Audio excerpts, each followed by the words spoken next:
What's up YouTube? It's Gilbert LaLaLakers back with Dizzy Gaming here to bring you another video.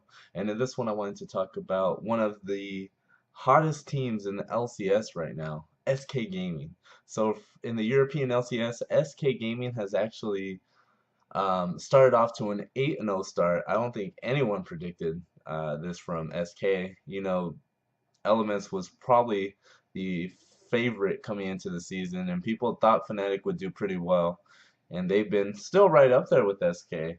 But SK has kind of taken the EU LCS by storm to start off their season. And the first thing I want to mention is remember this is a team 4 months removed from underperforming tremendously at Worlds, and even having issues because of Svetsgaren's mishap, I guess you could say, racist mishap on the Korean servers. They actually got him in trouble with Riot. So this is a team that's dealt with a lot of turmoil in the last few months and has seemed to bring it all together and has started out fantastic this season. So I want to talk about a couple reasons why I think that why I feel they have turned it around. So the first thing that I want to mention is the addition of Fox in the mid lane. So Fox is kind of a unknown prospect when it comes to the EU mid laners. Now, granted, if you follow the European Challenger scene quite heavily, then yeah, you would have known of Fox beforehand. But someone like myself that is, barely expanding to the other regions that I wasn't familiar with, I sort of stuck to the North American and Korean scene.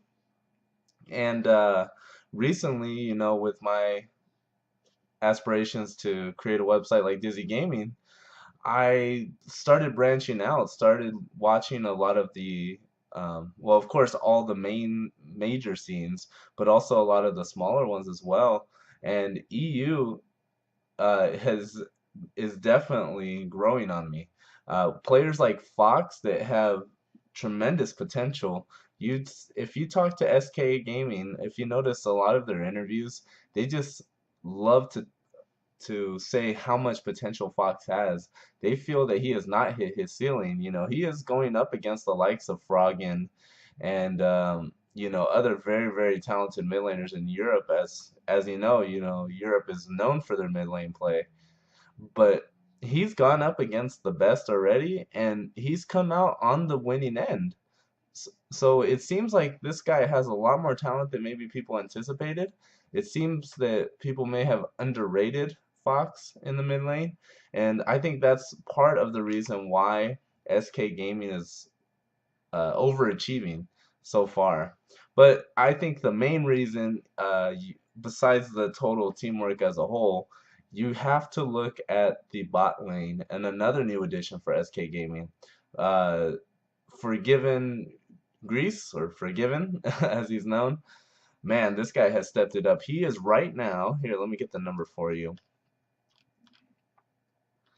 He has a 35 and 3.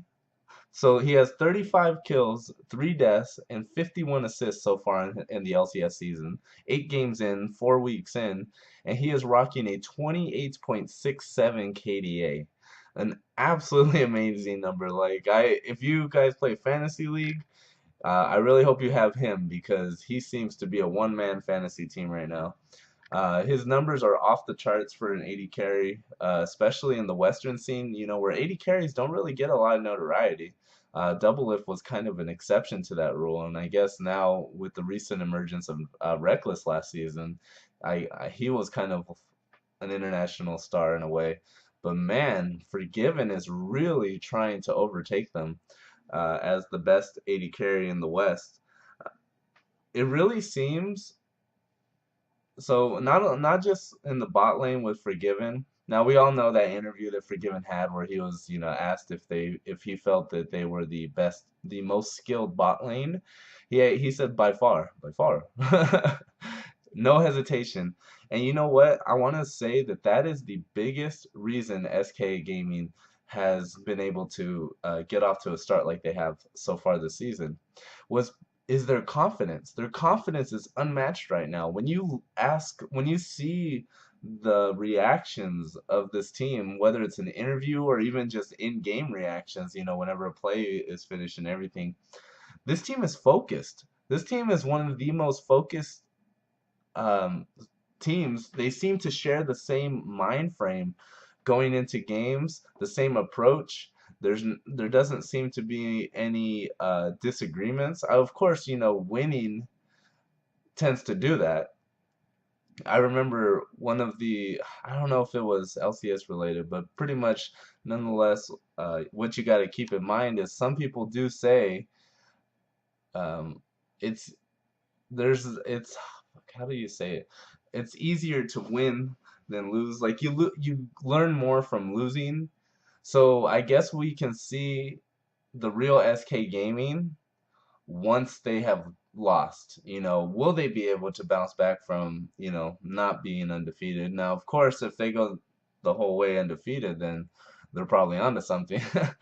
But if they do pick up a loss, which we expect them to within the next couple of weeks, as I'm sure teams are game planning right now to try to hand it to them, will they be able to bounce back? Because it really seems that confidence is their greatest attribute at the moment. And once they pick up that loss, once they might crack a little bit on their confidence bubble, I don't know if this team is going to be able to still have that same level of confidence going in that they've shown. But if they do, if they are able to, brush off a loss and come back even stronger and even more focused, I really feel that SK Gaming is going to go a lot of places this season. And one of those places is going to be Worlds, and I think they'll perform very, very well. They have been playing very well so far, and we'll see if they can keep it up in the upcoming weeks. Alrighty guys, so thanks for watching once again. I just wanted to kind of talk a little bit about the current SK Gaming situation going on in Europe. An 8-0 start for them. Fantastic. Congrats to them. So thanks a lot once again for watching. Remember to like the video, comment down below, and subscribe for future content, esports related, League of Legends. And remember, stay competitive.